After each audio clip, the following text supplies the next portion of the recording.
రెక్కలతో అడా పెడా కొట్టేసి గూడు రేపేస్తున్నాయట.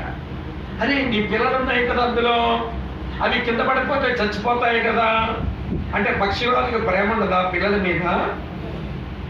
ఉంటుంది. మరి గూడెందుకు రేపాడు అంటే ఈ పిల్లలు అలాగే గూడులో ఉంటే అమ్మ తెచ్చిన భోజనం అని మింగుతాయి, నాన్న తెచ్చిన భోజనానికి అని నోరు శాతం మింగుతాయి. అమ్మ నాన్న నోట్లో పెడుతుంటే ముద్దలు మింగుతుంటాయి.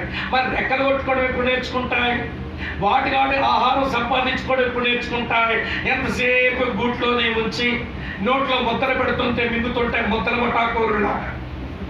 అందుకని పక్షిరాజు ఏం చేస్తాడంటే గూడు రేపేస్తున్నాడు, అది కింద పడేలా చేస్తున్నాడు. కింద పడుతుంటే భయానికి ఏం చేస్తాయి? రెక్కలు చాపుతాయి. తర్వాత ఏం చేస్తాయి? వాటి ఆహారం తీసుకుంటాయి. ఒకవేళ ఎగరలేకపోతే పక్షిరాజు ఏం చేస్తాడట, మళ్ళీ వాటి కిందకి వెళ్ళి వాటిని మోసుకొని ఉన్నతమైన చోటు తీసుకుపోతాడట. దేవుడు పక్షిరాజు లాంటివాడు. నువ్వు సుఖమరిగిపోయి అమ్మా వింటున్నారు, భక్తిలో నీ బాధ్యతను విస్మరించి దేవుడు పెడుతున్నా అని మిగుతుంటావే కనుక సుఖమరిగిపోతావని, నువ్వు భవిష్యత్తులో కట్టుకోలేవని నువ్వున్న గూడు రేపుతాడు. ఒక అక్కంటది ప్రభుని నమ్మేకి కష్టాలు వచ్చినాయండి. అవునమ్మ ఎందుకు వచ్చాయంటే నీ మేలు కొరకు వచ్చాయి. దేవుడు గూడు రేపాడు, నువ్వు బాధ్యత వహిస్తావని, ఆయన మీద ఆధారపడి బ్రతుకుతావని, ఆయన రెక్కల మీద పడి ఉన్నతమైన చోట్లకి వెళ్తావని గూడు రేపాడు. చాలా మంది గూళ్ళు రేపుతుంటాడు ఆయన అప్పుడప్పుడు.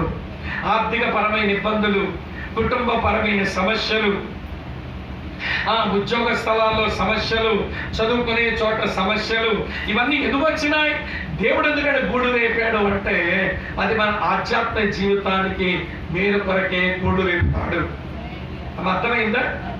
రేపిన తర్వాత మనం ఎగరలేకపోతే మళ్ళీ ఏం చేస్తాడట, మళ్ళీ కిందికి వచ్చి దాని రెక్కల మీద మోసుకుని ఉన్నతమైన చోట్ల తీసుకెళ్తాడట. పైకి వెళ్ళే వాళ్ళకు కిందనున్నవన్నీ ఎట్లా కనబడతాయో తెలుసా మీకు? విమానాల్లో ప్రయాణం చేసే వాళ్ళకి తెలుస్తుంది. అమ్మా ఎట్లా కనబడతాయమ్మా? చీమల్లా కనబడతాయి. ఎంతసేపు? కొన్ని